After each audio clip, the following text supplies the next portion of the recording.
Students, लेकिन यहाँ पे रुके मत, बस फिजिक्स समझाना। कैडी फिजिक्स वेलकम्स यू ऑल। और मेरा कुछ मकसद नहीं, कैडी फिजिक्स सब्सक्राइब करिए, ये कमेंट कीजिए।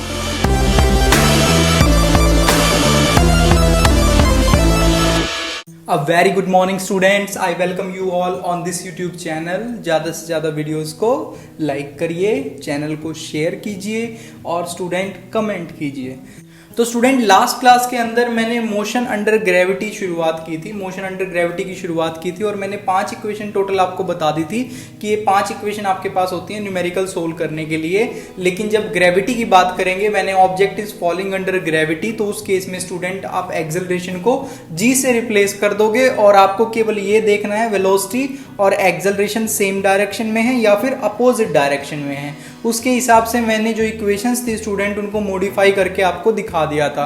और एक इंपॉर्टेंट बात ये बताई थी कि ऑब्जेक्ट को जब ड्रॉप करते हैं स्टूडेंट तो उस टाइम पे उसकी इनिशियल वेलोसिटी को 0 ले लेते हैं। तो स्टूडेंट, आज सबसे पहले तो मैं आपकी एक वार्म अप एक्सरसाइज करवाऊंगा इस क्वेश्चन से। ये बहुत ही हल्का सा क्वेश्चन है, एनसीईआरटी का क्वेश्चन है, लेकिन इससे आपको सारी चीजें रिवाइज हो जाएंगी जो हमने लास्ट क्लास के अंदर पढ़ा था। इसके बाद हम कुछ और डिफिकल्ट क्वेश्चंस की तरफ मूव ऑन करेंगे और मैं आपको कुछ इंपॉर्टेंट पॉइंट्स बताऊंगा, लेकिन पहले इस क्वेश्चन को देख लेते हैं। देखिए, A player throws a ball upward with initial speed of 29.4 metre पर सेकेंड। प्लेयर ने स्टूडेंट एक बॉल को ऊपर फेंका है एक स्पीड से 29.4 मीटर पर सेकेंड की स्पीड से ऊपर फेंका है। What is the direction of acceleration in upward motion of the ball? Ball जब स्टूडेंट ऊपर जा रही थी तो एक्सेलरेशन की क्या डायरेक्शन थी? तो स्टूडेंट मुझे बताइए कि वो बॉल क्या थोड़ी देर के बाद जाके वहां पे रुक नहीं जाएगी? यस, रुक जाएगी। वो स्टूडेंट वो बॉल जो है एक पर्टिकुलर पॉइंट पे जाके रुक जाएगी और उसकी स्पीड कम होती जाएगी ड्यूरिंग अपवर्ड मोशन। और ये क्यों पॉसिबल हो पाया स्टूडेंट? स्पीड क्यों कम हो पाई? क्योंकि एक्सेलरेशन उसके अपोजिट लग रहा है। एक्सेलरेशन अपोजिट डायरेक्शन में है, that is in downward direction. Student, downward direction में एक्सेलरेशन होगा, इसीलिए इसकी जो वेलोसिटी थी स्टूडेंट, ये वेलोसिटी जो है इसकी धीरे धीरे कम होती जाएगी और एक पॉइंट पे जाके वो रुक जाएगी, क्योंकि स्टूडेंट एक्सेलरेशन जो है वो नीचे की तरफ लग रही है, which is equal to acceleration due to gravity. G के बराबर होगी और डाउनवर्ड एक्ट होगी। तो स्टूडेंट, पहले पार्ट का आंसर क्या हो जाएगा? What is the direction of acceleration in upward motion of the ball? इसका आंसर हो जाएगा स्टूडेंट डाउनवर्ड डायरेक्शन। तो ये इसका आंसर हो जाएगा स्टूडेंट पहले पार्ट का, डाउनवर्ड डायरेक्शन। दूसरा देखिए, what are the velocity and acceleration of the ball at the highest point of its motion?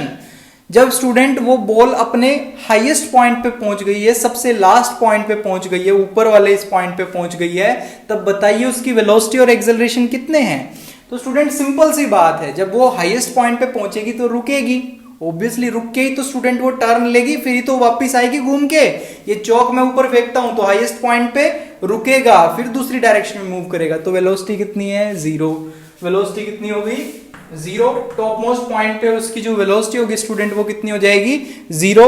लेकिन एक्सेलरेशन ड्यू टू ग्रेविटी तो अभी भी लग रही होगी इस पे, वो तो हमेशा लगनी है स्टूडेंट। इसका मतलब हाईएस्ट पॉइंट पे जो एक्सेलरेशन है उसके ऊपर स्टूडेंट वो किसके बराबर है? जी के बराबर है, 9.8 मीटर पर second square, that is in downward direction. तो स्टूडेंट, इस पे एक्सेलरेशन कितनी लग रही है? जी के बराबर एंड इन डाउनवर्ड डायरेक्शन। किस डायरेक्शन में है? डाउनवर्ड डायरेक्शन में। अगर आपको जी की वैल्यू भी लिखनी है तो वो भी लिख सकते हैं, 9.8 मीटर पर सेकेंड स्क्वायर। सी पार्ट के अंदर वो कह रहा है कि choose x is equal to 0, t is equal to 0 at the highest point. Highest point कौन सा था स्टूडेंट? जहां पे जाके वो बॉल जो है वो रुक रही थी स्टूडेंट। सपोज ये मैं आपको दिखा रहा हूं स्टूडेंट, ये अपना टॉप मोस्ट पॉइंट है स्टूडेंट, यहाँ पे अपना ये टॉप मोस्ट पॉइंट है। तो वो कह रहा है इस पॉइंट को आप x is equal to 0, t is equal to 0 मान लो, okay. And vertically downward direction to be positive x axis. ये जो डायरेक्शन है स्टूडेंट, डाउनवर्ड जो डायरेक्शन है, इसको हम क्या मान रहे हैं? पॉजिटिव x एक्सिस मान रहे हैं स्टूडेंट। इसको डाउनवर्ड डायरेक्शन को पॉजिटिव हमने ले लिया है। इसके बाद पूछ रहा है student, give sign of position, velocity, acceleration during upward and downward motion. तो हमें स्टूडेंट पोजीशन, वेलोसिटी और एक्सेलरेशन के साइन बताने हैं। तो देखिए, अब जब स्टूडेंट इसका डाउनवर्ड मोशन हो रहा होगा, जब उस ऑब्जेक्ट का या उस बॉल का डाउनवर्ड मोशन हो रहा होगा स्टूडेंट, तो डाउनवर्ड मोशन के दौरान उसकी वेलोसिटी स्टूडेंट किस तरफ पॉइंट कर रही होगी, इस तरफ पॉइंट कर रही होगी, पॉजिटिव डायरेक्शन की तरफ पॉइंट कर रही होगी। तो सबसे पहले मैं आपको बता रहा हूं स्टूडेंट, डाउनवर्ड मोशन में, ड्यूरिंग डाउनवर्ड मोशन, जब डाउनवर्ड मोशन हो रहा है तो वेलोसिटी स्टूडेंट पॉजिटिव होगी। वेलोसिटी क्या होगी, पॉजिटिव, क्योंकि स्टूडेंट वो पॉजिटिव एक्स एक्सिस की तरफ पॉइंट कर रही है। दूसरा स्टूडेंट, इसकी जो डिस्प्लेसमेंट होगी या इसकी जो पोजीशन होगी स्टूडेंट, वो ऑब्जेक्ट की पोजीशन हमेशा स्टूडेंट पॉजिटिव एक्स एक्सिस की तरफ होगी। ये क्या है, ये ओरिजिन की तरह काम कर रहा है, एक तरीके से ये क्या है स्टूडेंट, ओरिजिन की तरह काम कर रहा है। तो ओरिजिन से पॉजिटिव एक्स एक्सिस की तरफ होगी स्टूडेंट, हमेशा उसकी डिस्प्लेसमेंट या पोजीशन उसकी पॉजिटिव एक्स एक्सिस पे बनी रहेगी।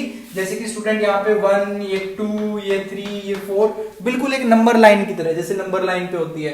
तो स्टूडेंट उसकी जो पोजीशन होगी वो हमेशा कैसी होगी, पॉजिटिव होगी। तो एक्स स्टूडेंट एक्स लिख लो, या फिर डिस्प्लेसमेंट या फिर पोजीशन लिख लो स्टूडेंट, डिस्प्लेसमेंट, और rather you can call it position, क्योंकि क्वेश्चन में स्टूडेंट हमें पोजीशन बोला हुआ है। तो डिस्प्लेसमेंट या फिर पोजीशन उसकी कैसी होगी, पॉजिटिव होगी।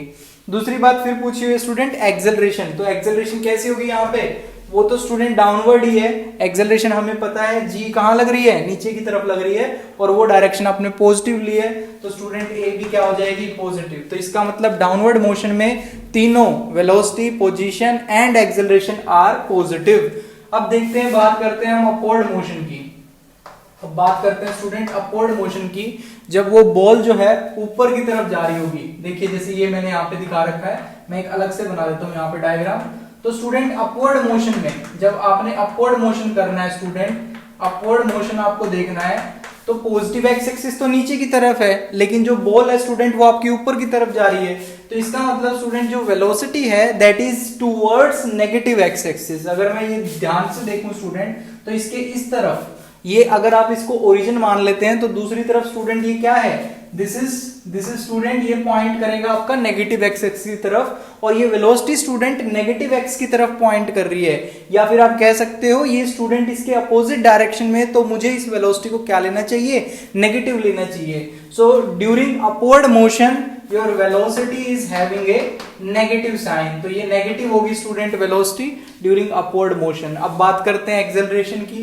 तो एक्सेलरेशन स्टूडेंट जब अपवर्ड मोशन होगा, तो उस टाइम भी स्टूडेंट जो ग्रेविटी होगी या एक्सेलरेशन होगी वो आपकी नीचे की तरफ ही लग रही होगी। ग्रेविटी कहाँ लग रही होगी, नीचे की तरफ, और वो डायरेक्शन आपने क्या ली है स्टूडेंट, पॉजिटिव।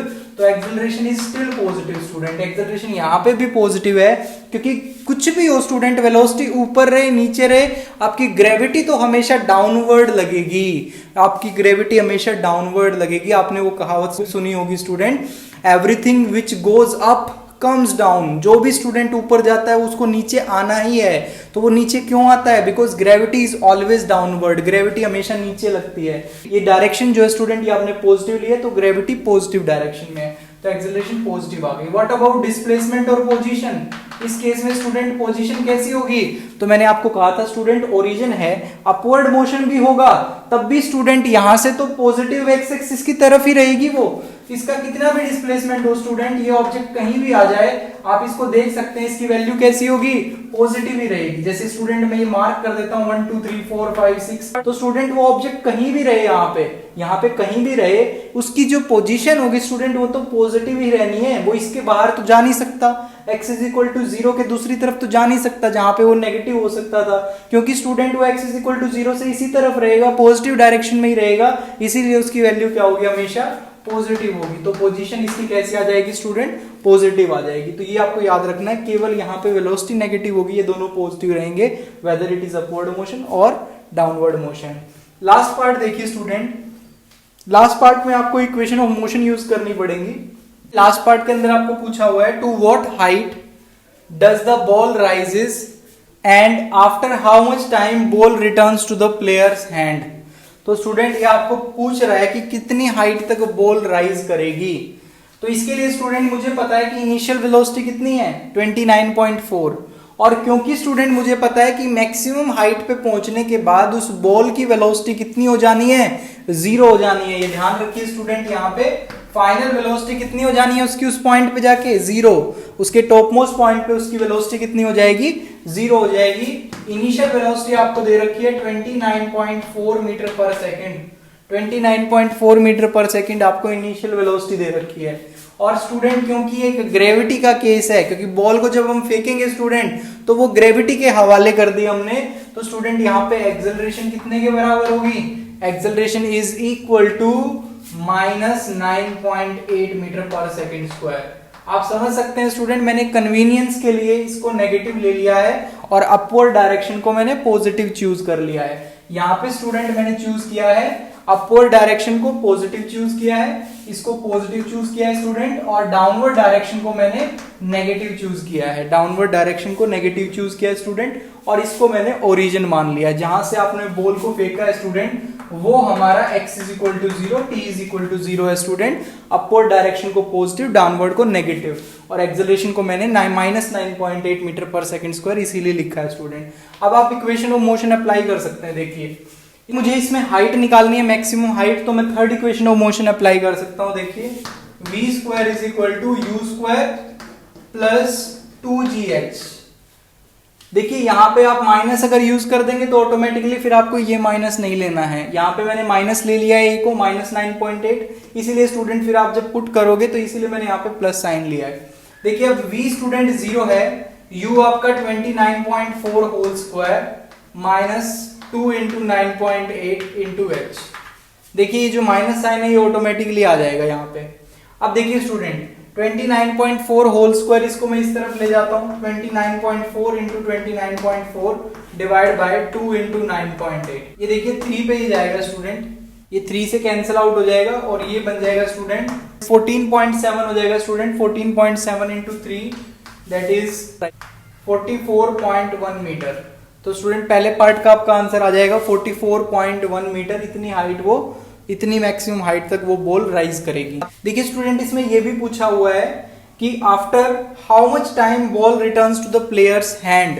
मतलब अगर मैं इस चौक को ऊपर फेंक रहा हूं स्टूडेंट, तो मेरे फेंकने के टाइम से ये, अगर मैं t इज इक्वल टू 0 मान लेता हूं स्टूडेंट, जब मैंने उसको थ्रो किया अपवर्ड, तो दोबारा वापिस मेरे हाथ में आने तक स्टूडेंट कितना टोटल टाइम लगा है। यहाँ पे यही पूछ रहा है वो कि जब उसने बॉल फेंकी है, बॉल फेंकने से लेके स्टूडेंट बॉल के रिटर्न होने तक, वापस उसके हाथ में आने तक कितना टाइम जो है टोटल लगा है स्टूडेंट। तो आपको टोटल टाइम निकालना है। तो इसमें एक बात आप ध्यान रख सकते हैं स्टूडेंट, जब ये बॉल स्टूडेंट बॉल जो है जब हाईएस्ट पॉइंट तक पहुंचेगी और वापस इसी पॉइंट पे आ जाएगी जहां से उसको फेंका था, तो टोटल डिस्प्लेसमेंट कितना हो गया, 0। टोटल डिस्प्लेसमेंट कितना हो गया स्टूडेंट, 0। और मैं मान लेता हूं कि जो टाइम लगा है स्टूडेंट, टाइम लगा है वो कैपिटल T के बराबर है, टाइम लगा है वो कैपिटल T के बराबर है। तो इसका मतलब स्टूडेंट अब आप क्या अप्लाई कर सकते हैं, सेकंड इक्वेशन ऑफ मोशन देखिए मैं अप्लाई कर लेता हूं, s is equal to ut plus half at square. यहाँ पे स्टूडेंट मैं लिख देता हूं 0 is equal to u initial velocity is 29.4 into time t, time student मैंने कैपिटल T मान लिया है, minus half into 9.8 into t square. 29.4 minus 9.8 को 2 से डिवाइड करेंगे तो ये आ जाएगा 4.9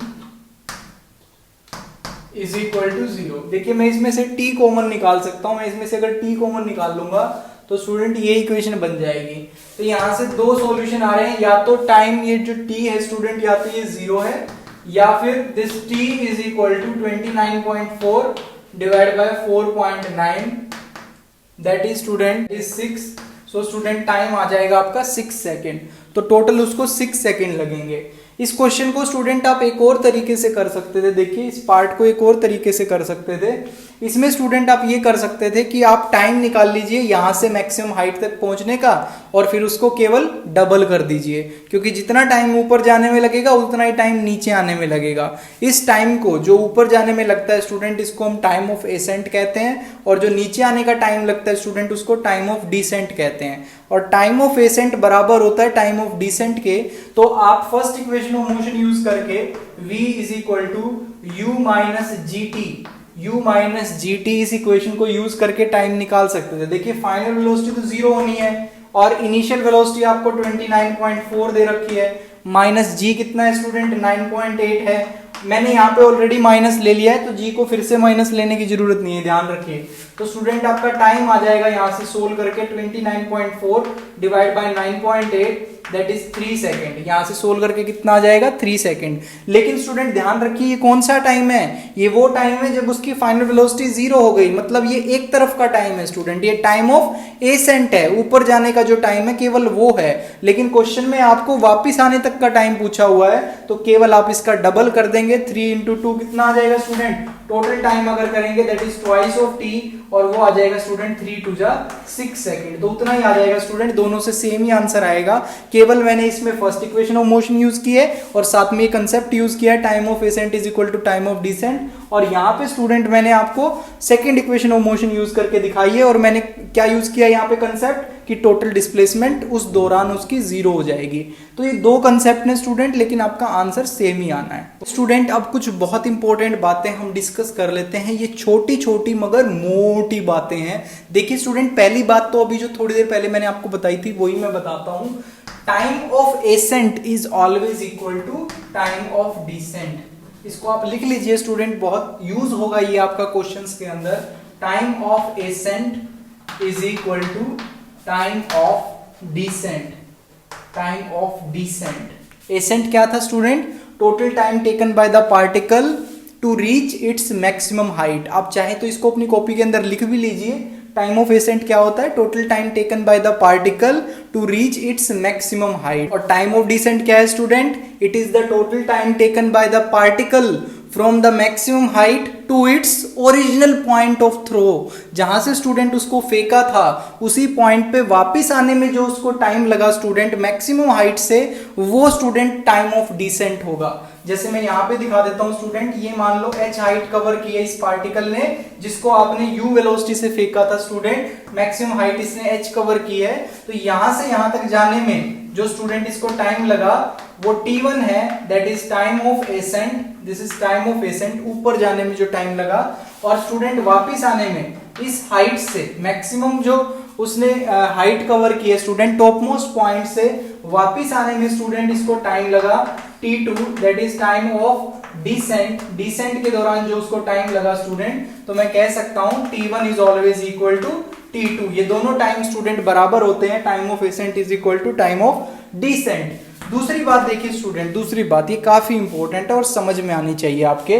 देखिए स्टूडेंट, जहां से आप उस पार्टिकल को फेंकते हो, जब मैंने एक पार्टिकल को ऊपर फेंका, जहां से फेंका स्टूडेंट, सपोज ये ए पॉइंट है, तो ये जो पार्टिकल है स्टूडेंट ये ऊपर जाएगा और वापस आएगा। तो हमेशा याद रखिए, जिस पॉइंट से भी आप उस ऑब्जेक्ट को फेंकते हैं और जिस वेलोसिटी से फेंकते हैं स्टूडेंट, उस पॉइंट पे जब वो घूम के वापस आता है तो उसकी वेलोसिटी का मैग्नीट्यूड सेम होगा, उसका मैग्नीट्यूड सेम होगा। मैं ये नहीं बोल सकता कि वेलोसिटी सेम होगी, क्योंकि डायरेक्शन अलग हो गई है और वेलोसिटी डायरेक्शन पे डिपेंड करती है, तो डायरेक्शन अलग हो गई है, लेकिन स्टूडेंट उसका मैग्नीट्यूड सेम होगा। उसका मैग्नीट्यूड अब भी कितना रहेगा, u ही रहेगा।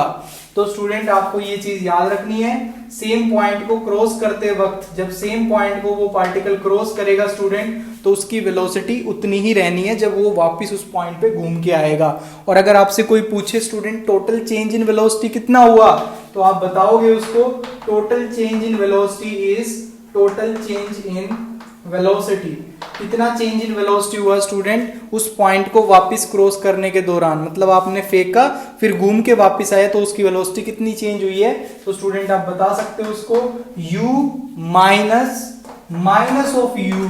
ये माइनस क्यों लिया स्टूडेंट मैंने, चेंज के लिए तो समझ आता है कि एक माइनस साइन आता था, लेकिन ये माइनस क्यों आया है, ये इसकी डायरेक्शन की वजह से आया है स्टूडेंट। क्योंकि अगर मैं इसको पॉजिटिव डायरेक्शन ले रहा हूं, अपवर्ड डायरेक्शन अगर मैंने ये पॉजिटिव ले ली स्टूडेंट, तो ये डाउनवर्ड डायरेक्शन के दौरान मुझे इसको क्या लेना पड़ेगा, नेगेटिव लेना पड़ेगा। तो इसीलिए स्टूडेंट मैंने वहां पे माइनस साइन लिया है। तो इसीलिए स्टूडेंट अब मैं इसको जब माइनस कर रहा हूं तो ये माइनस माइनस प्लस हो जाएंगे, और टोटल मैग्नीट्यूड जो है चेंज ऑफ वेलोसिटी का जो मैग्नीट्यूड है स्टूडेंट, जितना चेंज आया वेलोसिटी के अंदर, वो कितने के बराबर है, 2u। तो स्टूडेंट जब वो पार्टिकल सेम पॉइंट को क्रॉस कर रहा है तो total change in velocity is 2u। कितना वेलोसिटी के मैग्नीट्यूड में कितना चेंज आया है, 2u के बराबर आया। तीसरा और important point Galilean ratio of odd intervals है। इसका क्या मतलब है student? What is Galilean ratio of odd intervals? तो स्टूडेंट देखिए, ये आपको बताता है if you drop a particle, अगर आप एक पार्टिकल को ड्रॉप करते हैं तो student successive equal time intervals में, सक्सेसिव इक्वल टाइम इंटरवल्स में वो पार्टिकल जो डिस्टेंस कवर करता है स्टूडेंट, वो डिस्टेंस हमेशा कॉन्जिक्यूटिव ओड नंबर्स की रेशियो में होते हैं। उनकी जो रेशियो होती है स्टूडेंट, वो कॉन्जिक्यूटिव ओड नंबर्स की रेशियो होती है, जैसे 1:3:5:7:9 एंड सो ऑन।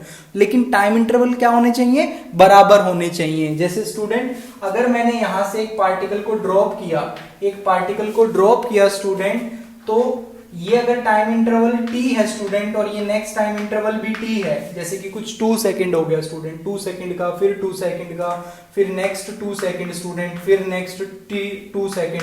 तो स्टूडेंट इक्वल टाइम इंटरवल्स में जो स्टूडेंट डिस्टेंस इसने ट्रेवल किया है, सपोज ये x1 डिस्टेंस है, यहां से यहां तक का स्टूडेंट x2 डिस्टेंस है, यहां से यहां तक का x3 डिस्टेंस है, यहां से यहां तक का x4 डिस्टेंस है एंड सो ऑन। तो स्टूडेंट इनकी जो डिस्टेंसेस की रेशियो होगी, डिस्टेंसेस की जो रेशियो होगी स्टूडेंट, वो रेशियो क्या होगी?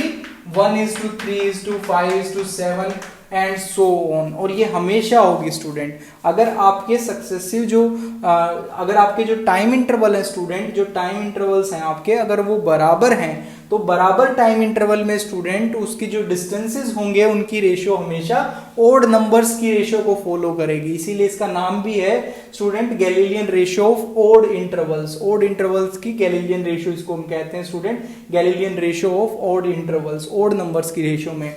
तो स्टूडेंट मैं इसको प्रूव करके दिखा देता हूं। देखिए, आप एक ऑब्जेक्ट को यहां से ड्रॉप कर रहे हैं, एक ऑब्जेक्ट को आपने ड्रॉप किया, मतलब उसकी इनिशियल वेलोसिटी कितनी थी? 0 थी स्टूडेंट। तो फर्स्ट सेकंड में स्टूडेंट इसने मान लो डिस्टेंस ट्रेवल किया x1, सेकंड सेकंड में इसने डिस्टेंस ट्रेवल किया x2, then student third second में इसने डिस्टेंस ट्रेवल किया x3 एंड nth सेकंड में स्टूडेंट इसने डिस्टेंस ट्रेवल किया xn। तो अब देखिए, आप ये x1 x2 निकाल सकते हैं। मुझे पता है student distance travelled in nth second का फॉर्मूला क्या था student? s nth is equal to u plus half a 2n-1। क्योंकि यहाँ पे ग्रेविटी की बात हो रही है student, acceleration due to gravity के बराबर होगी ये एक्सेलरेशन। मैं इसको g के बराबर लिख देता हूँ। देखिए, u plus half g 2n-1 इसके बराबर हो जाएगी स्टूडेंट ये u plus half g 2n-1। लेकिन u कितना है स्टूडेंट? इनिशियल वेलोसिटी कितनी है उसकी? 0 है। तो ये आ गई student half g 2n-1। s nth कितना आ गया स्टूडेंट? Half g 2n-1। इसका मतलब स्टूडेंट किसी भी पर्टिकुलर सेकंड में, जैसे मुझे सेकंड में निकालना है, तो केवल मैं यहाँ पे n की वैल्यू कितनी डाल दूंगा? 2 के बराबर डाल दूंगा। वो सेकंड में जो आपका डिस्प्लेसमेंट है स्टूडेंट, या जो डिस्टेंस है, उसके बराबर हो जाएगा। मोशन इन स्ट्रेट लाइन है, तो यहाँ पे स्टूडेंट डिस्टेंस और डिस्प्लेसमेंट बराबर ही है। तो स्टूडेंट s nth आप निकाल सकते हैं इस फॉर्मूला से। तो मैं देखिए सबसे पहले x1 निकाल रहा हूँ। x1 हमारा कितना आ जाएगा स्टूडेंट? हाफ g की वैल्यू कितनी है? g की वैल्यू आप यहाँ पे इतनी रहने दीजिए स्टूडेंट g, क्योंकि जब आप रेशियो लोगे तो वो कैंसिल आउट ही हो जाना है। तो student half into g 2 into n की वैल्यू कितनी होगी? 1-1। स्टूडेंट 2-1 हो जाएगा, तो ये g/2 के बराबर आ जाएगा। ऐसे ही आप x2 निकालेंगे। x2 कितना आ जाएगा आपका? ये है student total displacement in second. तो सेकंड में displacement half into g into student 2 into 2-1, तो 4-1 करेंगे तो 3 आ जाएगा, तो 3g/2। तो ये आ जाएगा student 3g/2।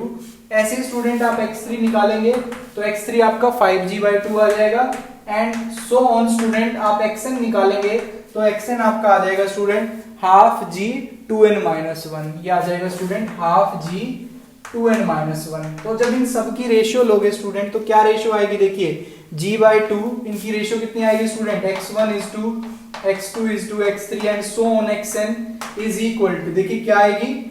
g/2 is to 3g/2 is to 5g/2 is to and so on g 2n-1 divide by 2। तो जब आप इसकी रेशियो ले रहे हैं स्टूडेंट, तो ये बाय 2 और g/2 ये कैंसिल आउट हो गया, आपका बच जाएगा केवल 1:3:5:7 एंड सो ऑन। तो स्टूडेंट यहां से आपको क्लियरली इंडिकेट हो रहा है कि अगर इक्वल सक्सेसिव जो टाइम इंटरवल्स है स्टूडेंट, ये जो टाइम इंटरवल है यहाँ से लेके यहाँ तक के जो टाइम है स्टूडेंट, जो टाइम इंटरवल लगा उसको, अगर वो बराबर हैं, जैसे मैंने यहाँ पे एक एक सेकंड का टाइम इंटरवल लिया है, मैंने कितना टाइम इंटरवल लिया है स्टूडेंट, यहाँ पे एक एक सेकंड का टाइम इंटरवल मैंने यहाँ पे चूज किया था स्टूडेंट। तो अगर इक्वल टाइम इंटरवल है तो आपने देख लिया स्टूडेंट, जो डिस्टेंस ट्रेवल्ड होगा वो आपका किस रेशियो में होगा, 1:3:5:7। मतलब स्टूडेंट अगर मैं इस चौक को गिराता हूँ, देखिए इसका फिजिकल मीनिंग समझिए, अब फिजिकल मीनिंग समझिए। अगर आप इस चौक को ड्रॉप करते हैं स्टूडेंट और फर्स्ट सेकंड में अगर इसने स्टूडेंट 4.9 ट्रेवल किया है, तो नेक्स्ट सेकंड में स्टूडेंट ये कितना करेगा, 4.9 इंटू 3, और नेक्स्ट में स्टूडेंट 4.9 इंटू 5, और उसके नेक्स्ट में स्टूडेंट 7 इंटू 4.9। तो स्टूडेंट जो गैप है वो आपके बढ़ते जाएंगे, ये कुछ ऐसा होगा, पहले इतना स्टूडेंट, फिर इतना, फिर इतना। तो ये जो गैप है स्टूडेंट ये बढ़ते जाएंगे, मतलब इसकी जो डिस्प्लेसमेंट है जैसे जैसे टाइम बीतेगा स्टूडेंट वो आपकी इंक्रीज होनी है, बढ़ती जाएगी, वो डिस्प्लेसमेंट आपकी बढ़ती जाएगी और उनकी रेशियो इस तरीके से होंगी 1:3:5:7। तो स्टूडेंट आपने यहाँ से ये बात भी सीख ली कि जब भी किसी ऑब्जेक्ट को गिराते हैं स्टूडेंट हम, तो पहली एक सेकंड में वो कितना नीचे गिरता है, 4.9 मीटर, वो एक सेकंड में 4.9 मीटर नीचे गिरता है, और उसके नेक्स्ट सेकंड में स्टूडेंट सेकंड में वो कितना गिरता है, 4.9 इंटू 3, दैट इज स्टूडेंट 14.7।